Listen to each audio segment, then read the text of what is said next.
Italy के work visa का processing time क्या है, कितनी देर में वीज़ा लग रहा है और क्या इन दिनों में इटली का जो वर्क वीज़ा है वो रिजेक्ट ही हो रहा है और रिजेक्ट ही होना है।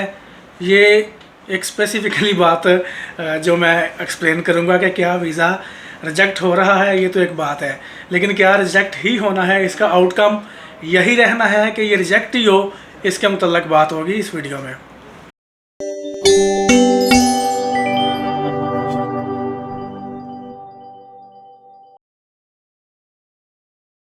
अस्सलाम वालेकुम, वेलकम टू यूवाई कंसल्टेंट में खुश आमदीद। उम्मीद करता हूँ आप सब खैरियत से होंगे। तो मुझे ये न्यूज़ कह लें कि अपडेट की सूरत में मिली कि इटली का वर्क वीज़ा रिजेक्ट हुआ है, किसी का, काफ़ी सारे एप्लीकेंट्स का रिजेक्ट हुआ है।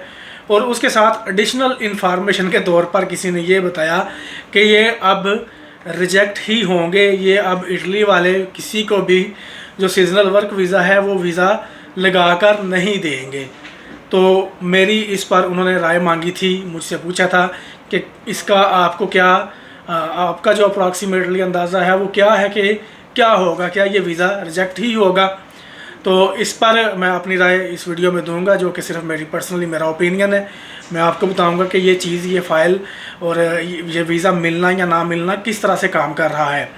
रिजेक्शन की बेस जो रिजेक्ट वीज़ा कुछ हुआ है किसी का और आगे जो मुझे ये इन्फॉर्मेशन मिली कि अब रिजेक्ट ही होंगे, उसकी बुनियादी वजह जो पीछे 9 मई को इटली में पाकिस्तानी कम्युनिटी ने एहतजाज किया था कुछ फ़ाइल प्रोसेसिंग के हवाले से, उसका नतीजा कह रहे हैं। 9 मई पाकिस्तान वाला नहीं, 9 मई इटली वाला, उसकी बात हम कर सकते हैं। तो 9 मई को इटली में जो पाकिस्तानी कम्युनिटी ने एहतजाज किया था कि अपॉइंटमेंट वगैरह शेड्यूल नहीं हो रही, वीज़ा की अपॉइंटमेंट नहीं मिलती, पड़े पड़े नौलाउस्ता एक्सपायर हो जाता है, पेपर एक्सपायर हो जाते हैं, लोगों को काफ़ी मुश्किलात हैं। तो उन्होंने इसकी डिमांड में कि ये अपॉइंटमेंट्स के काम को इसको तब्दील करके थोड़ा आसान किया जाए, इस तरह का किया जाए कि हर एप्लीकेंट अपनी अपॉइंटमेंट खुद कर सके या डायरेक्ट एम्बेसी से रब्ता करके वो अपॉइंटमेंट करवा सके, जिस पर पाकिस्तानी कम्युनिटी ने इटली में एहतजाज किया था। तो उसके बाद मुझे ये कहा गया, जो मैं आपको बात बता रहा था मेन, वो ये कि उस एहतजाज की वजह से अब जो पाकिस्तान में वर्क वीज़ा की फ़ाइल जमा है या जो आइंदा होंगी वो वीज़े एम्बेसी वालों ने रिजेक्ट ही करने हैं, या वो रिजेक्ट ही कर रहे हैं या वो उनको रिजेक्ट ही करेंगे। ये बात मुझे बताएगी, जिस पर मेरा ओपिनियन भी इसके बिल्कुल अगेंस्ट है, इसके अपोजिट है, बिल्कुल इसके मुखालिफ है कि ऐसा नहीं होगा। एम्बेसी वाले इस वजह से कि वहाँ पर एहतजाज हुआ था, तो वो अब आपको वो यानी कि इस काइंड ऑफ सिचुएशन में आ जाए कि अच्छा अब हम आपको बताते हैं, अब हम आपको बताते हैं कि एहतजाज कैसे करते हैं या हम आपको इसका आउटकम देते हैं। ऐसी बात नहीं है, एम्बेसी वालों का ये रवैया नहीं होता। वो प्रोफेशनली जो आपकी फ़ाइल्स हैं उनको देख रहे होते हैं और उनको एग्जामाइन करते हैं, उनको पूरे का पूरा देखते हैं, फिर उसकी बुनियाद पर वो आपका वीज़ा लगाते हैं या रिजेक्ट करते हैं। इस तरह जैसे पिछले दिनों ग्रीस एम्बेसी की मैंने आपको अपडेट दी थी कि लोगों ने वहाँ पर एहतजाज किया और एम्बेसी में शोर शराबा किया, तो उनका एम्बेसडर बाहर आया और उसने आकर लोगों को कितना पोलाइटली बताया था कि आप ये हरकत ना करें, आप ये काम ना करें। तो वो हालांकि उसने उनको ये भी कहा है कि मैं आपको पुलिस के हवाले कर सकता हूँ, आप पर जुर्माना या जो भी आपकी कानून के मुताबिक सज़ा है वो बनती है, लेकिन मैं फिर भी आपको आराम से बताता हूँ कि वीज़ा देना या ना देना एम्बेसी का हक़ है। एम्बेसी वाले इस पर जो फैसला लेते हैं, आप उसके अगेंस्ट इस तरह एहतजाज नहीं कर सकते, आपके पास एक अपील का हक़ होता है। अच्छा, अब यही बात इधर भी है कि इटली एम्बेसी वाले भी इस रवैये पर नहीं आ जाएंगे कि अब हम आपको बताते हैं। वीज़ा रिजेक्ट होने की वजह मैं आपको बताता हूँ कि जिनका रिजेक्ट हुआ है वो क्यों हुआ है। उस एहतजाज का जो असर है मेरी नज़र में वो सिर्फ कह लें कि आप 5 to 10% पड़ा होगा कि एम्बेसी वालों ने कहा होगा कि चले अब हम फ़ाइल जो देखनी है एम्बेसी वालों ने वो उसको थोड़ा सा स्ट्रिक्टली देखेंगे, वो उसको ज़रा ज़्यादा देखेंगे और फिर फैसला करेंगे वीज़ा देना या नहीं देना। ये लेकिन ये भी ओपिनियन मेरा अपना ज़ाती है, मेरे कि 10% उस एहतजाज का इफ़ेक्ट इस फ़ाइल पर पड़ा होगा। बाकी 90% यही है कि वो आपकी फ़ाइल को थ्रू आउट देखेंगे, जैसे आपकी रेगुलर फ़ाइल चेक होती है वैसे वो उसको चेक करेंगे। इटली का जो वर्क वीज़ा है, अब आप इसकी अगर तरतीब देखें कि ये इस तरह है कि नौलाउस्ता पहले इटली से निकलेगा, वो 6 माह तक वैलिड होगा। आप पाकिस्तान में उसकी अपॉइंटमेंट लेंगे, वो अगर आपको 6 माह के अंदर मिल गई तो आपके डॉक्यूमेंट सबमिट होंगे। अपॉइंटमेंट का मेन इशू है वो मिलेगी नहीं, तो पेपर बाज़ात पड़ा पड़ा एक्सपायर हो जाएगा, तो आपको नया नुलावस्ता लेना पड़ेगा। लेकिन आपकी अगर इन टाइम अपॉइंटमेंट आ भी जाए, 6 माह उसकी वैलिडिटी है, उसके अंदर अंदर आपकी अपॉइंटमेंट आ भी जाए, तो उसके बावजूद जो वीज़ा रिजेक्ट होता है आपका, उसकी वजह बनती है आपका इंटरव्यू। वहाँ से आपको नुलावस्ता आना है और आपका कॉन्ट्रैक्ट लेटर आना है, जिसके पास आपने काम के लिए जाना है। उसके साथ आपका एक कॉन्ट्रैक्ट होगा कि आपने क्या काम करना है और कितनी देर के लिए करना है, आपकी हफ्ते में कितने दिन और कितने घंटे की ड्यूटी है, और उस पर आपको सैलरी क्या मिलनी है। ये सारी चीज़ें कॉन्ट्रैक्ट में होती हैं। अब ये चीज़ें अगर आप इनको खुद भी देखेंगे तो आपको अंदाज़ा होगा कि एम्बेसी वाले क्या क्या पूछ सकते हैं। जिस एप्लीकेंट को पता होगा कि मेरा आगे काम क्या है, मेरी सैलरी कितनी है, मेरी ड्यूटी कितनी है, मैं जा किसके पास रहा हूँ, उसका नाम क्या है, मेरा जो मैंने करने का काम है उसका नाम क्या है, मेरी पोस्ट क्या है, अगर ये सारी चीज़ें पता होंगी एप्लीकेंट को और वो एम्बेसी वालों को इंटरव्यू के दौरान ये चीज़ें बता सकेगा, तो यकीनन वीज़ा मिलेगा। लेकिन इंटरव्यू में गलती इस चीज़ की होती है, कुछ लोगों को ये चीज़ें प्रॉपर पता नहीं होती, काम का पता नहीं होता, या फिर उस काम के रिलेटेड उनके पास पहले एक्सपीरियंस नहीं होता, उनका उस काम में पहले तजुर्बा नहीं होता, वो काम उन्होंने पहले किया नहीं होता, और उस काम पर वो इटली जाकर वो काम करेंगे जो कि उन्होंने पहले नहीं किया था। तो ये एक मिस्टेक होती है, आपको पता ना हो, आपका इंटरव्यू ठीक ना हो, ये मिस्टेक होती है।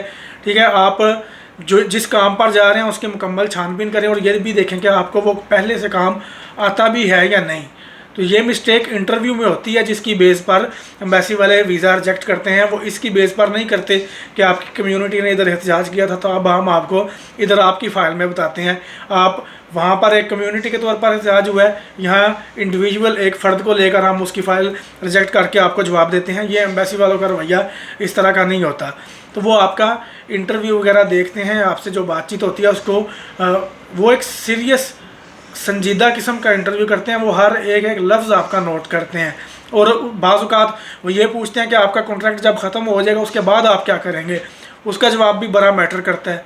उसका सिंपल तो उसका आंसर यही है कि आपको ये कहना चाहिए कि मैं वापस आ जाऊँगा, मेरा कॉन्ट्रैक्ट ख़त्म होगा, मैं वापस आऊँगा। वापस आके अगर आपने ये उनको बताना है कि मैं वहीं पर रहूँगा, या आप कहेंगे मैं रीन्यू करवा लूँगा, तो ये बात गलत होगी। आप कहें मैं वापस आऊँगा, अगर आपको दोबारा जाना भी है या दोबारा जाने का वो पूछें, तो आप उनको इस तरह बताएं कि मैं दोबारा इस मालिक से, इस ऑनर से या किसी दूसरे से कॉन्ट्रैक्ट लूँगा, दोबारा मेरा पेपर आएगा, मैं दोबारा वीज़ा अप्लाई करके दोबारा इधर आ जाऊँगा। अगर मेरी दोबारा यहाँ पर ज़रूरत पड़ी और मुझे यहाँ पर काम और अच्छी सैलरी ऑफर हुई तो मैं वापस यहाँ पर आ जाऊँगा, लेकिन थ्रू आउट द चैनल जो प्रॉपर तरीकाकार है, डॉक्यूमेंटेशन सारी नए सिरे से होगी, मैं उस पर आऊँगा। अगर वो कहते हैं कि आपका कॉन्ट्रैक्ट ख़त्म हो गया और आप कहें कि मैं यहाँ से रीन्यू करवा लूँगा, वो आपको इस बेस पर वीज़ा रिजेक्ट कर देंगे, क्योंकि ये बात नहीं करने वाली। आपका जब कॉन्ट्रैक्ट ख़त्म हो गया तो आप वापस आएँ।